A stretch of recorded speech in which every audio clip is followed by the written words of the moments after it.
Hello, I'm going to talk about this guy, Henrik Palmgren, which of them I don't know.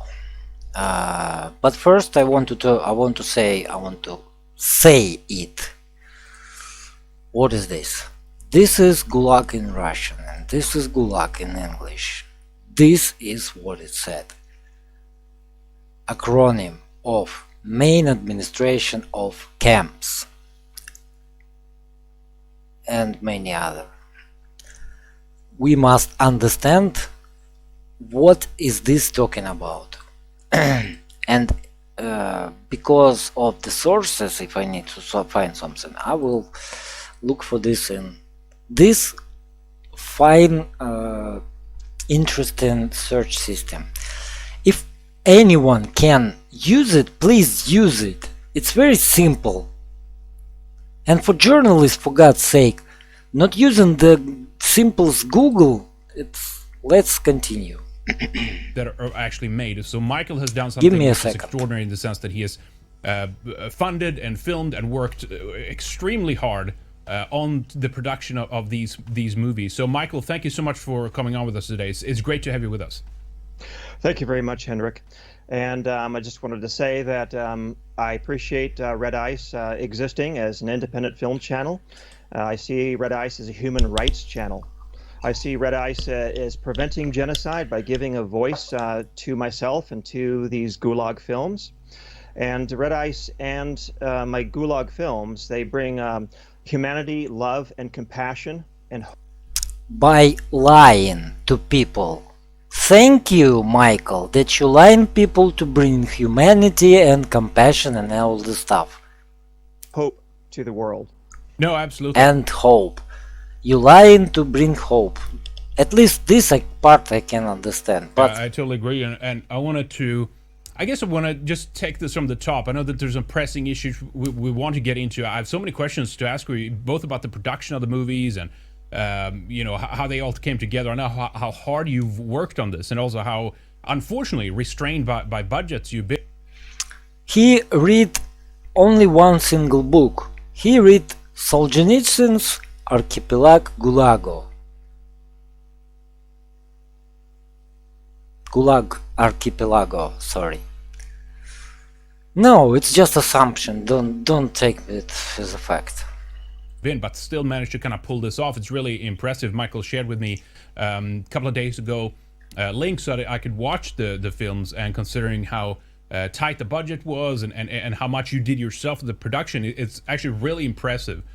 So well done for that, first of all. But if you want to just take us through your journey a little bit. You're in LA, you've been there for over 20 years. I just kind of assume that this is not maybe why you came there to do these kinds of movies. I assume that there's been some kind of... The guy from Los Angeles making movies about Gulag in the country that currently in the state of mind of 1950s, when everyone is commie and good commie is dead commie. Exactly what you need to create a truthful movies. Waking up to these kinds of topics along the way. So take us through that. That when you woke up to these topics and why you wanted to make films about this. Yes, well, in film school I was probably semi-liberal, not exactly, because I'd already seen the USSR. I was a photographer behind Soviet lines on the Warsaw Pact pullout. So I already saw the USSR communism, and it made me physically ill. And you never saw communism. You never saw USSR as communism. USSR even wasn't a really socialistic country. It was socialistic country because socialism is something that on the way from the capitalism to communism. Well, you know what, Michael? For some reason, we come from capitalism in 1970, and we get back to capitalism in 1991. No, 1986, we get back to capitalism. where in this I don't know interval, or where in this period you see the transfer towards the communism? I wasn't entirely a liberal. I was a certain degree of liberal. But you're now liberal. I was second in the Student Academy Awards for the Midwest, and I came out to Hollywood here and applied for jobs.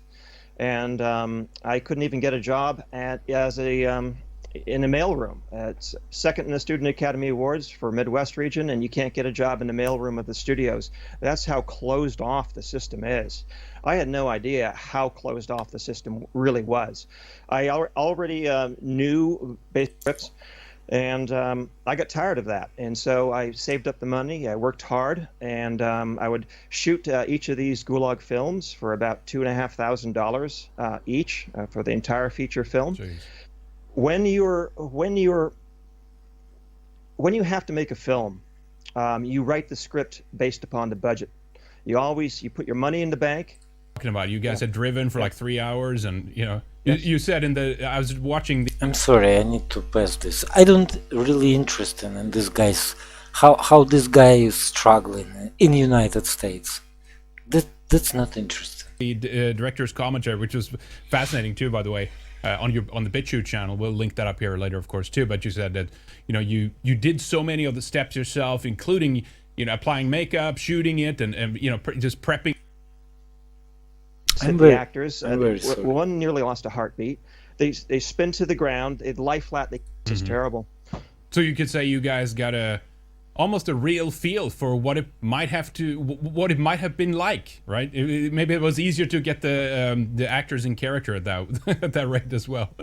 Very true, and that's a good observation, Henrik, and that's very true. When the conditions are real, it puts a lot of stress on the actors, but it also delivers a very authentic performance.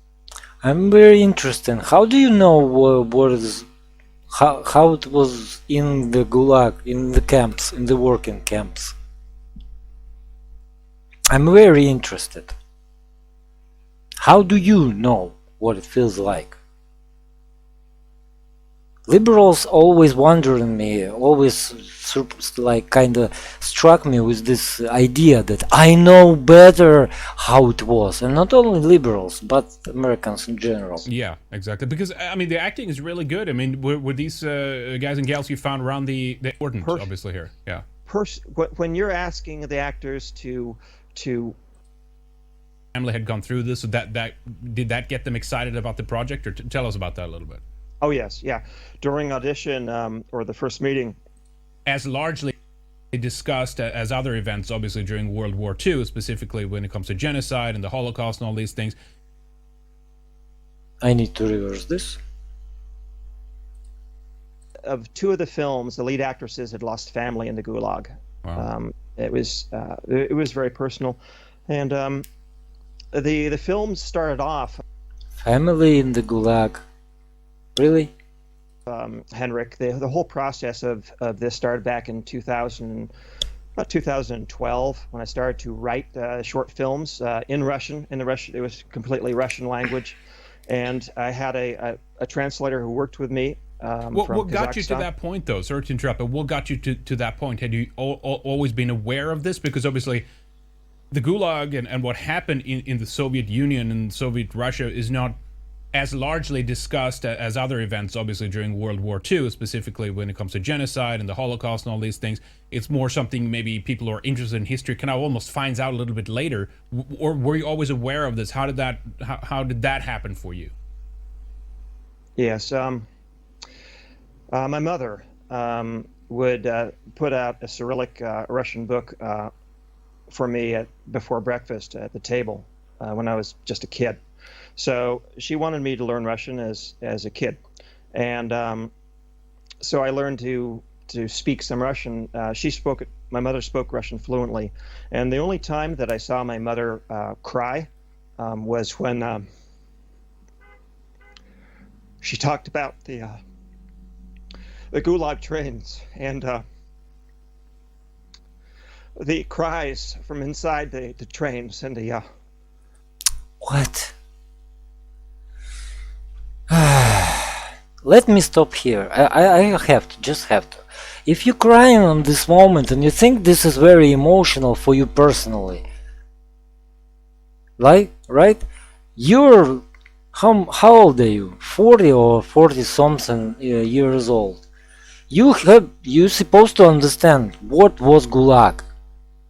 It was a simple jails. In that conditions, in that kind of conditions that was in USSR during that period.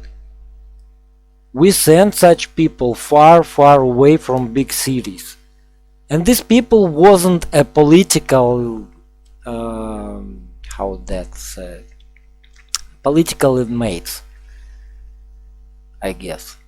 It was criminals. It was people who work against government, who work sometimes against fellow citizens, who was involved in espionage. And it's not about, and it is not about that, how to say it, how to put it here. People was crying. Sometimes they were sent there in whole families. It was the families of people who literally steal from starving people. I perfectly understand it. And they work together as family. And to not separate the family, they were sent to the working camp. What is working camp? What is for you the working camp?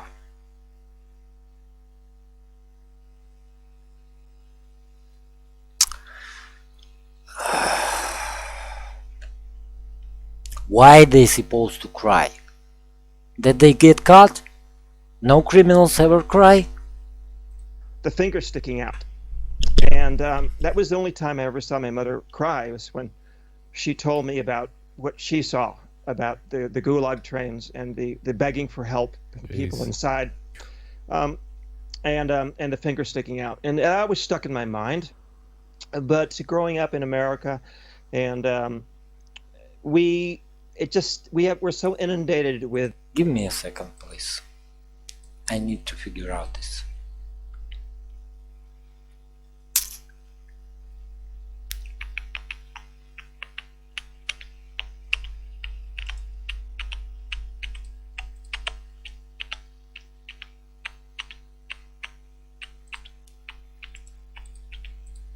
I'm sorry. I need to say something at least while I'm looking for this. I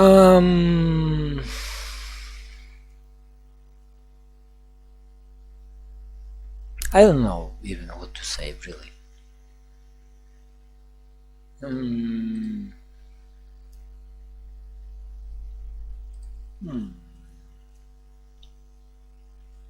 I need to assume this or something.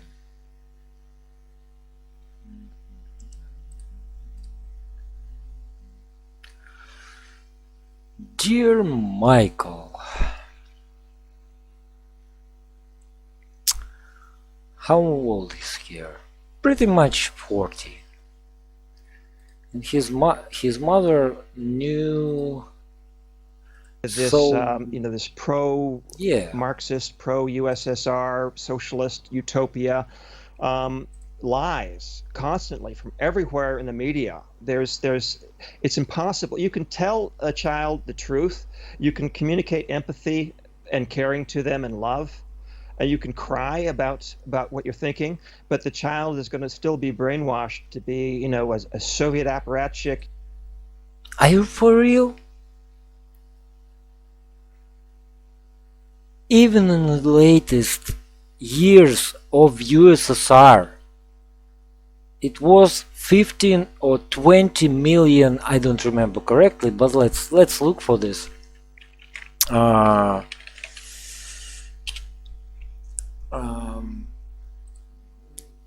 Give me a moment, please. I will tell you exactly if we have it. Of course.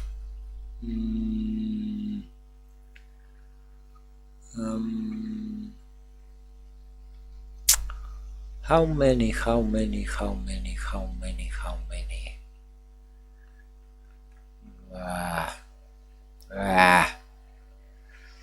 Now I can find it.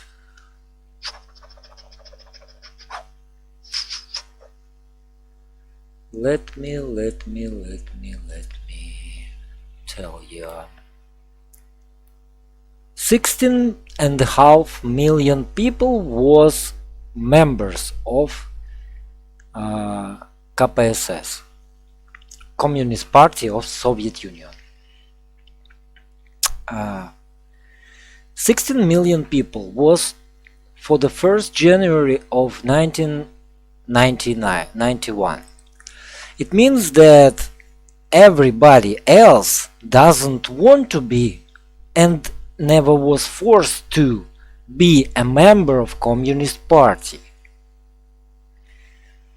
Other than that, the system of education teach people to think critically first, as one of the parts of this kind of communist propaganda who brainwash children to be a member of apparatchik and that stuff.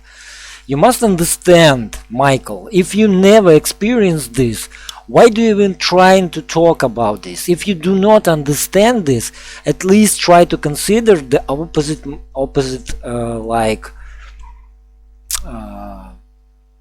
opinion of people who can think clearly without this. Either communists are awesome and 100% we must bring back the Stalin, and the other side of the spectrum that Stalin was awful tyrannical regime and create tyrannical regime and he was pure evil. First of all, Russian education during that period teach people to think critically.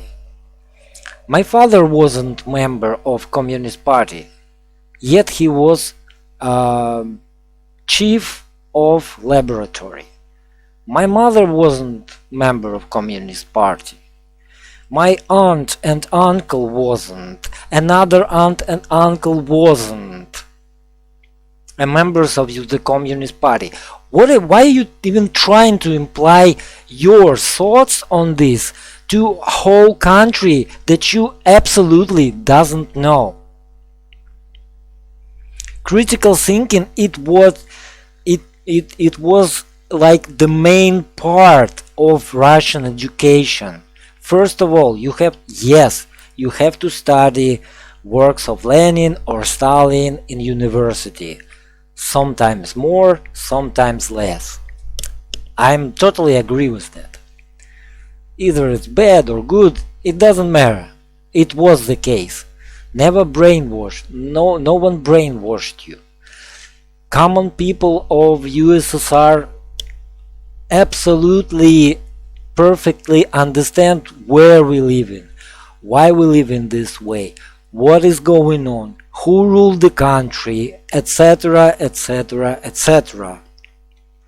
The kitchen politics was very highly common for Russia, for USSR in general, not only Russia, of course.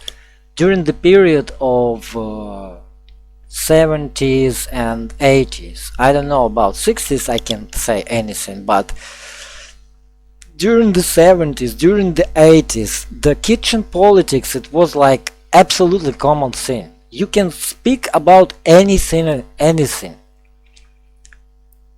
Never KGB came to you and say, oh, you're against Communist Party, let's go with us.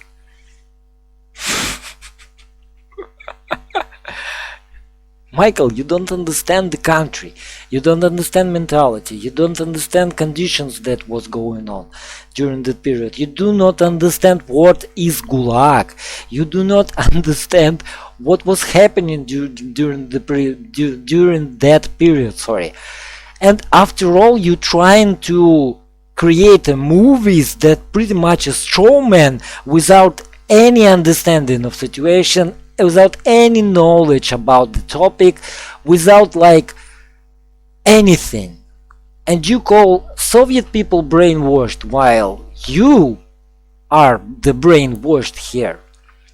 Because you're repeating absolutely 100% the propaganda from 1950s. I'm many times saying these words.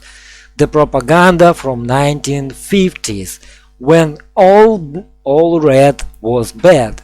That's simple. Red meant bad. That's pretty much, here's the story ends. Red meant bad.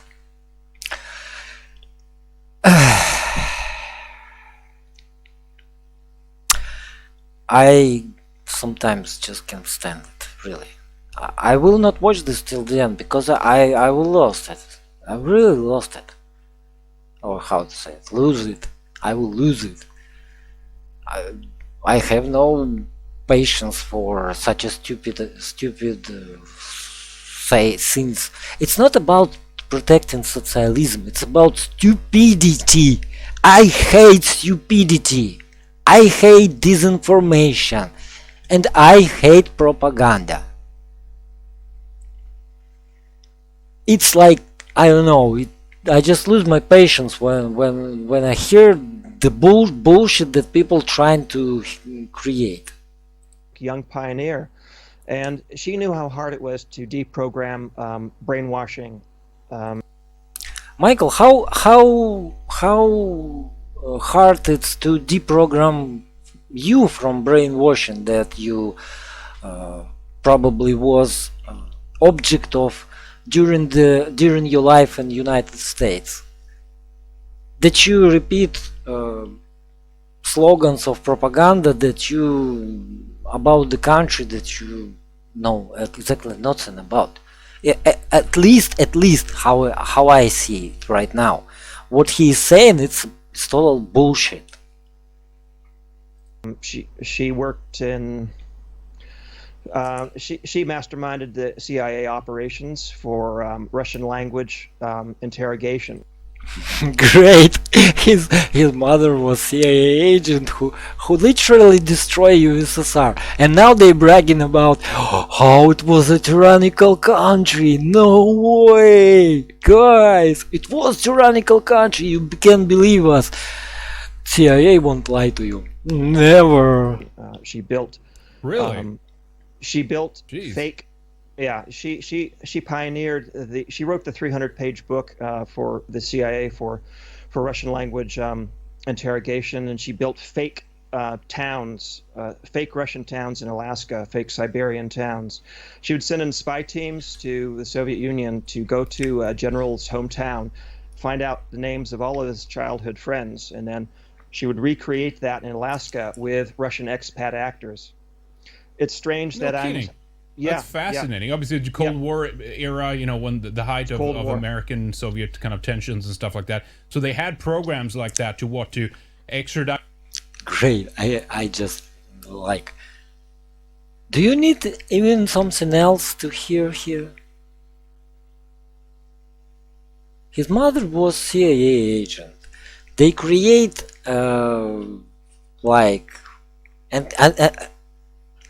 his mother was CIA agent. Let me explain this once again correctly. Either he is CIA agent or he knows exactly what he is talking about, yet he for some reason choose just simply to ignore the truth about USSR.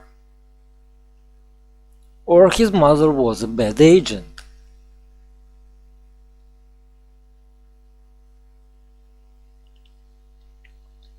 Individuals to get what info out of them or something, or what was the objective of it ultimately? They would kidnap the generals.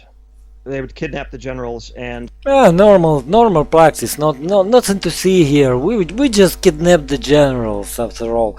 Nah. Who is tyrannical here? We just need to fight the tyrants, and that's why we need to kidnap the generals. Then they would put them into. She started the program because she was in charge of light interrogation. or sorry, medium interrogation, in which you basically interrogate. She was a pretty woman, very smart,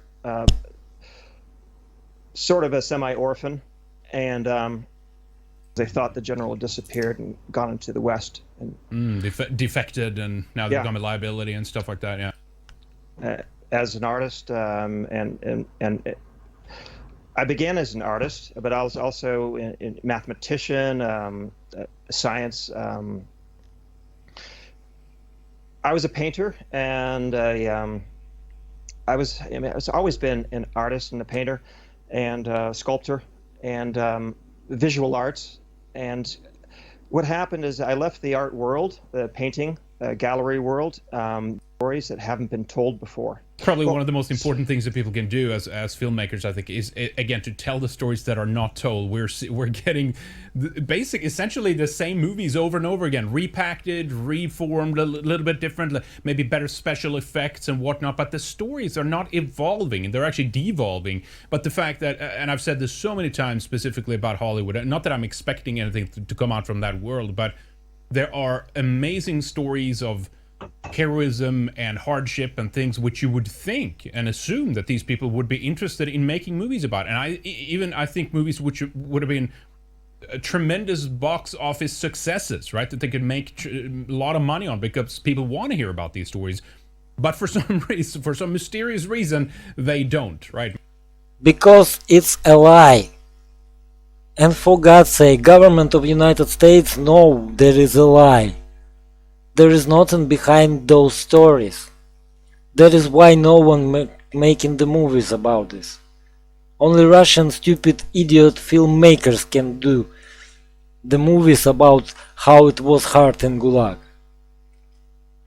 You must be very, very, very stupid to create the movies. Because otherwise you will need to create movies about the heroes who went to camps, working camps, and after get back with money, with fame, and get back as heroes because they built whole cities in harsh conditions. And it was not only about send political inmates into Siberia so they die here. It wasn't the case. Like as I already commented on his video, but the numbers don't add up. I can't watch this video anymore. I'm not very patient, so I will just talk a little bit about this. The numbers don't add up. Solzhenitsyn bring up 60 million people that was died in Gulag during the period of on the moment for 1941. Population of USSR was 180 million people by official numbers. In the end of the war it was like 170 or something along those lines. I don't remember correctly. It's official. Let's take it as official numbers. Okay, but okay, let's take the period during the Stalin in 1922 become a party leader, and he died in 1953. And during that period he killed 60 million people. He killed literally every fourth man in the country. Like during that period as a whole, something around 250 million people lived in United States or in USSR. Sorry. Let's imagine that like something about 250 million people lived through that period in USSR. Every fourth man was sent to Gulag and died.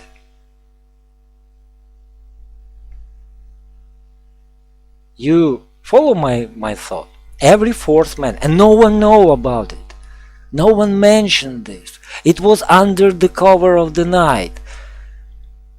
Every fourth man died. Every fourth man died No one will mention this. No one will see this. Or you think the population of USSR are stupid or blind? During the same period, let me remind you, USSR built economy from the scratch, absolutely from the scratch, because Russia was destroyed as a country absolutely during the period after First World War, which ends in 1918, if I remember correctly. They destroyed the country. It means invaders. And Russian population in 20 years build economy from the scratch, literally from the scratch. And at the same time, how many? At least 30 million people should die. 30 million people from 180 million that was in the population of the country is growing rapidly during that period, and no one noticed it. No one see anything. 30 million people just like that died, and no one mentioned it. No one knows about it. Of course, it's absolutely 100% logical. And at the same time, these people who doesn't mention this, they simply rebuild economy of the country. They simply grow the population of the country from 120 to 190 almost. Like for 70 million people. But I know it was evil plan of Stalin.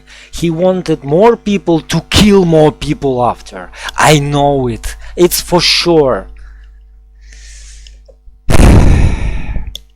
Then the same people in 1941 was involved in the World War, when how many countries? Germany, Finland, Romania, Italy, of course, helped in some way, Japan. 5 countries at least attack USSR during that period. And people who, Stalin killed in millions, in tens of millions. Stalin, of course, it was all about the Stalin. You don't understand how Russian government during that period works, but who cares, right? Who cares? Stalin, it was all about the Stalin. Stalin killed 30 million people during that period, and no one mentioned it, and no one noticed it, and no one cared about it. They simply go to the war and fought for Stalin with Stalin name, on the tanks, with Stalin name on the airplanes, with Stalin name on the bullets for cannons. I forget how it's called. Yes, it's absolutely 100% logical. And after war, what Stalin did? Do you know what Stalin does after the war? In 1946, sorry.